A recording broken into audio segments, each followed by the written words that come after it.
Hello, my name is Eileen Weed, also known as Divya, when I was living in India from 1984 until 2005. With me, Robert, if you'd introduce yourself.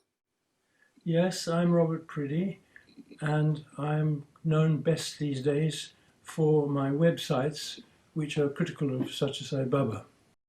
The man who runs Radio Sai, who I met too, was a friend of Narasimha's, a famous atomic scientist in India who received lots of awards for his work on the Indian atomic bomb. Oh There's my. Dharma for you.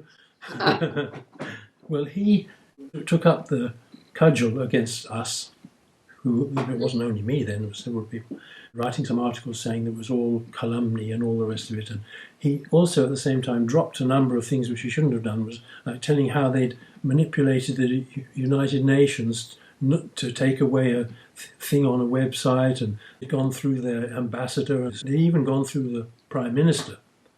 To clarify this, so many of India's Prime Ministers, Presidents, Judiciary and notable persons had long worshipped Sai Baba as the avatar, as the god who lives in India, that national prestige was at stake. The cover-up of Sai Baba's previously little-known sexual and other crimes was all-embracing. When UNICEF discovered this, they withdrew from a conference under Sai Baba's rule and announced this to the public. The above documents illustrate this. Since then, no single UN body has had anything whatever to do with Sai Baba matters. The Prime Minister of India had come to England to visit, who was it at the time who was Prime Minister there? It was Blair, Tony Blair. Tony Blair. Reportedly, from sources that we have in England, highly placed sources, the Prime Minister had told Tony Blair that if he wanted to go through with the sale of certain trainer jets to India, he would have to quash the Metropolitan Police investigation into Sai Baba. Oh and it was my. quashed. So where did you hear about that, or how did you I can't give the name of the person because he is a very high-standing judicial figure in England who lives in London and who has contacts with very many top people, including the royal family, and he entertains lots of people and tries to convince them. And the reason that he is very much on our side and has helped us with all legal questions that have arisen is because his mother-in-law had a fortune of £250,000, which the English Sai organisation, in fact my friend in the English Sai organisation, had convinced her to donate to Sai Baba. Oh. And he was enraged because he said they had love-bombed her just in order to get hold of the money for Sai Baba.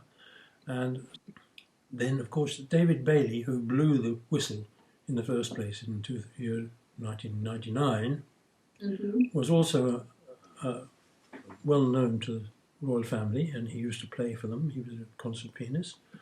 And he came back from India one time, shortly after he'd come out with the findings, as he called it, about Sai Baba. And he was met at the airport by MI5 and taken into custody for questioning about his connection with Sai Baba. And MI5 and MI6, I'm not sure which of them were most involved, have investigated Sai Baba, obviously because Prince Charles wanted to go there. I know that he did. I know, because I know somebody who was in an interview where Sai Baba was asked about this. And also a man in this interview had been in the, what's it called, that beautiful hotel in Bangalore, the best hotel in Bangalore. Oh yeah, the hotel where all the devotees used to go. Yeah, very lush and plush. But anyway, Prince Charles was staying at this hotel, and he'd heard that this man had been to Sai Baba, knew Sai Baba, and he broke off what he was doing. He was supposed to hold a talk, and for half an hour he talked to this guy in the corner privately. He said, I want to come and see Sai Baba, but my government won't allow it at present because of security arrangements.